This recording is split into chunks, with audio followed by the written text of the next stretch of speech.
Hi friends, I'm Thunder and this is the Let's Compare series, and today we are gonna see two interesting direct-to-home services available, and we're gonna compare the DTH HD services available from both of these providers. And the intention of this particular video is to compare the picture quality, the sound quality, and the overall value for money packages available from both of these service providers. And coming on to this particular video, this is a part 1 video. Why the part 1 is because this is going to be a pretty long video. I've created a long video, so I think it's better to make it into part 1 and part 2. In the part 1 we will be seeing both the service providers, their channels and services, whereas in the part 2 we will see the picture quality and we will exactly compare the features available from each of these providers one by one. So coming on to Videocon, we are going to do the Videocon set-top box review first. So let's switch on the set-top box. Every time you switch on the set-top box, it will be like this. So not exactly like this, because this time I'm restarting the set-top box, so it's rebooting. So that's why it will take 30 plus seconds. So normally it will take 20 plus seconds for the set-top box to come active. And every time you are coming inside the set-top box, it will take you to the home channel, not the channel that you previously watched. Keep that in mind. It will take you to the home channel every time, but it's not an annoying thing, because once you get used to this, after some 1 or 2 weeks, you'll get okay. There is no problem with that. Okay, because I'm telling you from my own experience, so maybe it will annoy you. So do check this out at some place. Okay, so this is the normal boot time for Videocon DTH services. So once you are inside the home channel, you could use your remote and go to any of the channels as you would like to. Normally the main clear difference between DishTV and Videocon, yes, I'm starting a little bit of comparison. Why? In the sense, the favorites is the main difference between these two services. The favorites in Videocon, you can put 80 channels in the favorites, whereas in DishTV there are 8 sets of favorites, means immense number of channels you could put in the favorites. But which one is better? I would say Videocon is better. Why? In the sense, you could choose only 80 channels, but normally you would see only 80 channels, I think. And plus you could move up and down, means you could sort the channels according to your wish instead of how they have put the channels. So that's the important thing. So coming on to this services, so for any channels and services you could set a reminder in Videocon. The same feature is available in DishTV too. So I'm not going for a comparison now. So let's see to the features. So there is a today feature. So what are the programs available? The EPG, the electronic program gate from Videocon, is a good thing. It's not so bad, but it's not so good compared to Airtel or compared to Tata Sky. I think Videocon is average performer when it comes to that. And there is one service called Tickers, and this particular thing, I think it's not available with other service providers, and the feature is not that useful. I won't say it's useful enough. What that does is it will create an overlay while you're watching TV. At the bottom of the screen you could see all these BSC, Sensex or whatever news or something that you have already subscribed to, and the recordings feature is available, but you have to give 30 rupees per month to avail the feature, whereas in Dish TV it's available for free.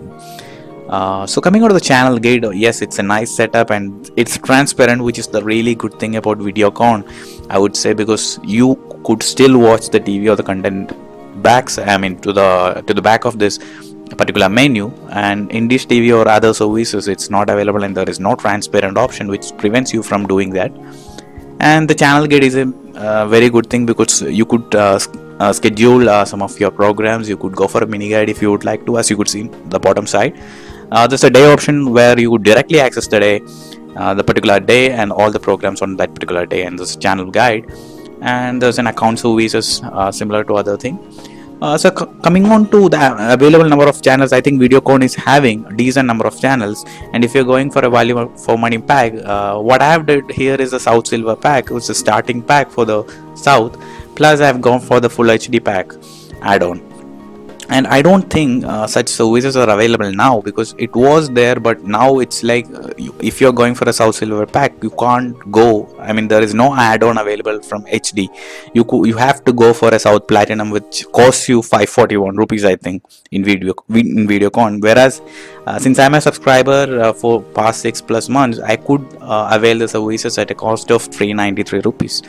So I think for the new subscriber, I would recommend you to check out this with the Videocon customer care, and check out whether there is any option, means whether there is any other pack which supports a normal, I mean the HD add-on. So that's a clear difference between Videocon and DishTV, I think, because in DishTV there is a full HD add-on available at along with the base pack, whereas that particular service is not available in Videocon. In Videocon you will have to pay 150 rupees per month in addition to the normal charge to avail the HD services if you're going for the base pack. So that's a difference. So coming into the favorites, like I said, the favorites is a very important thing. So coming into the favorites, like I said, you could set 4 different, means totally 20 plus 20 plus 20 plus 20, 24. It's 80 channels you could set, and you could rename the kind of thing into your wish, means movies or your regional channels. Where this thing is going to be very critical is your parents, I would say, because they won't means most of them won't be aware of going to a particular set of channels. So what this saves is, this will give them the old TV experience, where you could go from channel 1 to 20, 30, 40, 50, like that. In DishTV that is not at all available. If you want to go for a regional channel, they will have to remember the channel number like 1983, I mean 1983, or sorry, not 1983, 983 or 620 or 420, something like that. So here that problem can be resolved, where as you could see, I have set the first 20 channels, regional channels, so that my parents could easily watch those channels from counting from 1 to 20, and I could reorder the channels according to their wish. Means for some news channels can be clubbed together, some regional channels like movies channels can be clubbed together. Likewise, it's an important feature, I would say. It's a clear winner, I could say. If you're having elder parents at your home, and if you wish to use the services, I would recommend you Videocon, because it's a clear winner in that case. So coming to the remote of Videocon DTH, we will see the remote of DishTV and the box itself in the coming video. But currently at present, you could see this remote is a sleek remote, and it's an RF remote, so there is no need of a line of sight like an IR remote to operate the set-top box. So like you could see, all the services buttons are available, which I don't think many of the people are going to use. The very important thing is the design. The design of this remote is very good. Means you could use just one hand for operating the remote, all the functions I could tell you. You could access the number, you could access the channel, you could access the volume, you could access the EPG, you could go back, you could mute, you could go for the info, everything using one single hand. Whereas I will show you the DishTV remote later on, which is a mess, I could tell you. So coming on to this, there's a volume, there's a channel program button which you could use. So I am telling you this after using both the services for more than 2 months.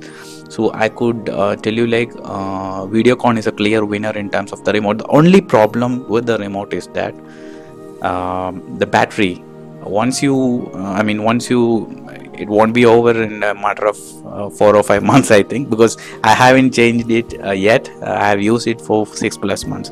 So I think that is the only thing. How to change the battery means it's not that easy to take out the battery and put it back on in the Videocon. At least for me. Maybe others are finding it easy.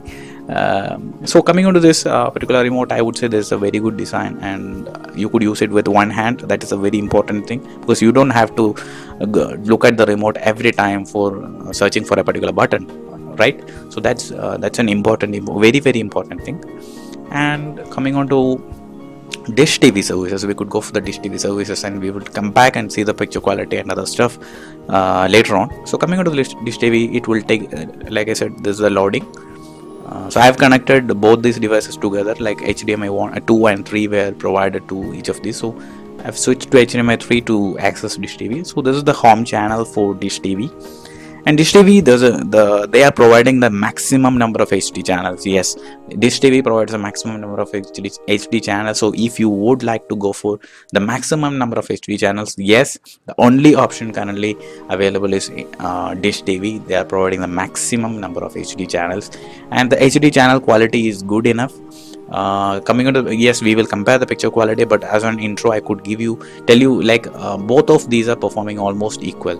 Means the picture quality in HD services, there is nothing much, there is no clear winner. Means some of the channels will be good in Dish TV, some will be good in Videocon, like that.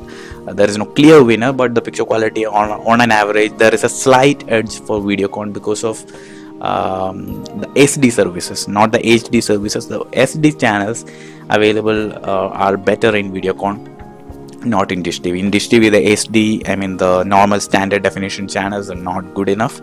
Coming on to the available menu services, there is active MOD, is the movies on demand, and you could access your account and other details. There's a recorder option which is free. There is no monthly charge like 30 rupees, which is going to happen in Videocon. And there's a neatly organized recording, means you could access all your recordings back. And this is a HD services. As you could see, there are many channels: 3TV, Colors, Ant TV, Sony, among which Ant TV is not available in Videocon, and Life OK, C Cinema, and Pictures is not available in Videocon. Star Gold, C Studio, Movies, HBO, these two are not available. HBO Defiance and Hits are not available in Videocon. Even if you are ready to pay, there is no such option to access. I mean, there is no such option to avail these channels. And coming out of the Star Movies, Sony Pix is not available in Videocon. Sea Cafe is not available in Videocon. Fox Crime is not available in Videocon. So many extra channels are available here. But yes, I'm using the word but because this is clearly a winner for you only if you wish to see these channels. Otherwise, in my case, I'm telling you, I availed for Dish TV, keeping in mind to increase the number of channels for HD, but I am disappointed, I could tell you. Why? In the sense the sound quality is very poor compared to Videocon. You could see that difference in SD as well in HD. Why? In SD the difference is not that big, but in HD the Dolby Digital services are available for only a minimal set of number of channels in Dish TV. I think I would say Star Movies and even C Studio is not having Dolby Digital output. It's just PCM or a 2.1 channel output is what you could avail, which is a clear disappointing factor if you are using a home theater like me, because I am using a 5.1 home theater and I would like to avail all these channels in 5.1 sound quality. So in for example, the Star Sports series, I mean HD 1, 2, 3, 4, these 4 channels are not available in 5.1 Dolby Digital when it comes to Dish TV, whereas all these are available, I mean not all these, HD 1 and 2 are available in 5.1 in Videocon. So similar to that, Star Gold is another channel, and even Discovery World and NGC HD, both these channels are available in 5.1 in Videocon, whereas it's not available in 5.1. So coming on to the remote factor, yes, we will see all these channel sound quality stuff in a wide manner in the next video of mine, but coming on to this aspect, we have to cover the remote too, right? So we will see the remote for Dish TV services now. So like I said, there is an option to use set the favorite group in Dish TV 2, so I have set a favorite group here. The problem here is that you can access these channels very fast, but since you will be okay to access these channels, but there is no option to reorder the channels according to your wish. Means if you wish to reorder the channels, like some of the regional channels to be included along with some of the HD channels, it's not possible. So that's the problem with Dish TV, whereas that particular option is available in Videocon. So let's see the remote. So it's a neatly, I mean it's a neatly organized remote, yes, I would say, but there are some design issues with the remote, especially the size of the remote. You will need both of your hands to access some of the buttons. For an example, I could tell you the back button you could see at the bottom side, whereas all the other channel accessing stuff like volume or other exit menu, everything else is on top. So what happens is, if you wish to come back, you could use the exit button. You may think you could use the exit button, but the problem is once you press the exit button, it will exit out of every other menus. So if you're using an EPG or something and you wish to go back to the previous information page using a back button, you will have to access the same using your second hand, or you will have to scroll to the bottom of the remote to access this. So likewise, you may think that it's a very small thing, but this is the most important thing, I would say, because you are going to use the remote to scroll through all these channels and stuff. So if you're like me, who will switch from channel to channel for every advertisement or stuff, then you will find it really annoying. So that's the one factor that I think is it's so many people would think like it's not that important, but I would say it's really important. And this is the channel menu where you could see, okay, one clear difference between Videocon and DishTV is the most viewed channels. As you could see, the second option, there's a most viewed channels option, which will automatically generate all the number of channels, I mean all the set of channels that you used to watch more. I mean it will give you 10 channels that you used to watch the most. So this is a very good remote, I would say, but not neatly organized. That half is for the recording option. Means if you wish to pause the TV, you need to have a USB device connected first, but you could pause and remote, pause, rewind, time shift, all the options are available. The only problem is the back button, the timer button, etc. are available only at the bottom half. So that has to be avoided. I would recommend them to implement the back button on top, and to make the remote a little bit more simpler or small enough to handle like Videocon remotes. And this is an IR remote. It needs the line of sight to operation. I mean, to operate the remote you need the line of sight. So likewise, these are the many important features I think both the products have, and we will see in the next video. One thing is the HD set-top box. Yes, the connections, it's a very important thing. The wires that are used to connect to the set-top box from the antenna. So there is a difference in connection, and I would say the Dish TV connections are a bit loose compared to Videocon connections. It's not an installation fault. It's a fault with their connectors that they both use. So that we will see in the next video of mine, in the part 2 of this particular video, and we will compare the picture quality. There is some problem like the copyright issues will prevent me from including the videos of the channels in my video, so I will use certain other methods to compare the picture quality of these two. And as I said, the picture quality is not that different, but the sound quality is the main difference between these two. So thank you very much for watching the video, and do let me know if you have any questions or queries. It's always welcome in my channels, and I will try my best to include any of your requests in my next video too. So thank you very much for watching the video. Signing off, this Thunder.